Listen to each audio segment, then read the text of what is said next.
All right, we have our first guest on the podcast. First guest that we have. He's a very special guest. Probably the luckiest guest we'll ever get. He's a top 10 player as of this week. He's a friend of ours, Roberto Bautista Agut. Welcome to the Tennis Near the Gods podcast. How are you doing? Good, thank you. We're so excited to have you on.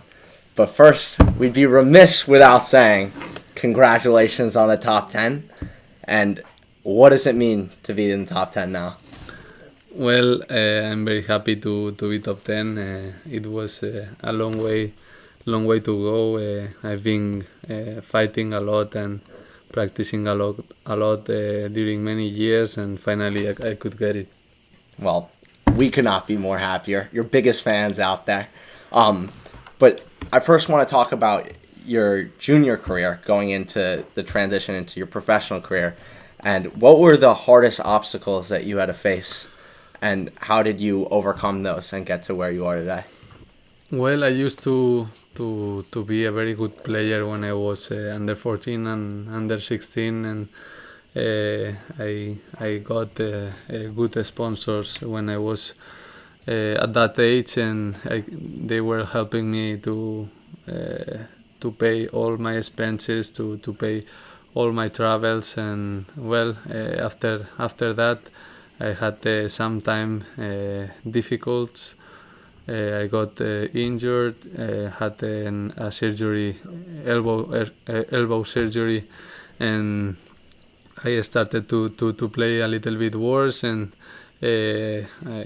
all the helps I had, they were not helping me at all, and it was not easy. It was a lot of effort of my father's, and at tough moments, and I had to play all the tournaments in Spain. I was lucky that in Spain we have a lot of futures where you can play almost every week, and you can do the transition to the challenges playing only in Spain. And well, I have good memories from that times, and it was a long way, as I said, but it was a good I don't know how to say, it was a good experience, and it was good for me as a person and as a player.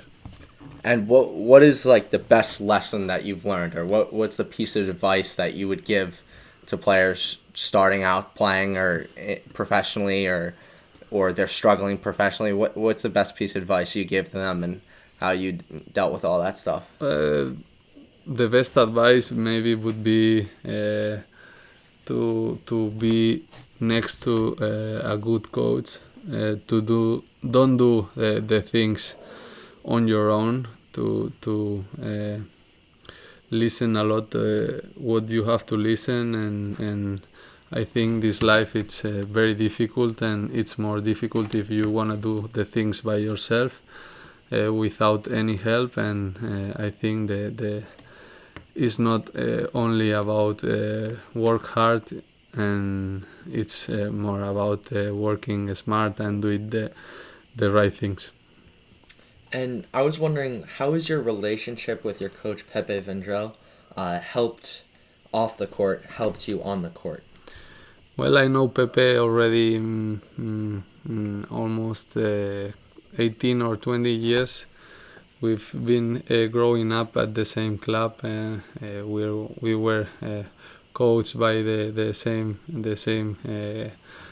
coach, and as soon as he stopped playing, he became a coach on that tennis club, and he was coaching me when I was a kid, when I was 12 or 13 years old, and he was already on the court with me, and we've been growing up together, and we know each other very well, and we could grow up and be more coach and more better coach and more better player together.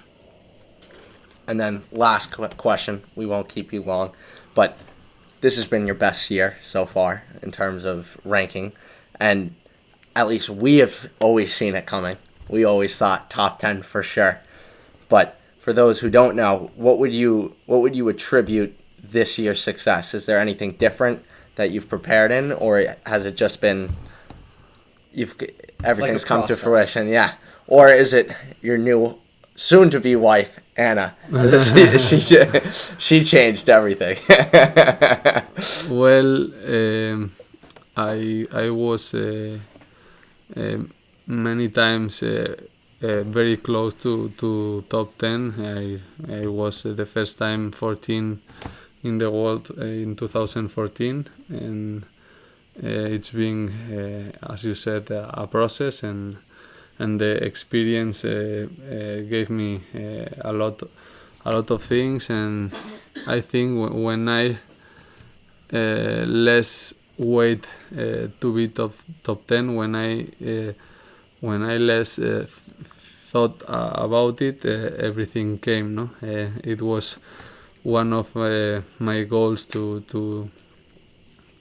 win a ATP tournament, and I did it, and then 500 event, and then to play quarterfinals in a Grand Slam, and then to be top 10. No, I think all my goals I wanted to do finally went well, and I think experience and everything you learn on the tour about being with the good players and playing matches against them, you learn a lot, and everything helps you to be a better player. All right, Roberto, we cannot thank you enough. By far the best appearance we're going to have on this podcast. Maybe we'll get some ad reads from it. Who knows? I mean, top 10, that's pretty huge for a first guest. Thank you very much.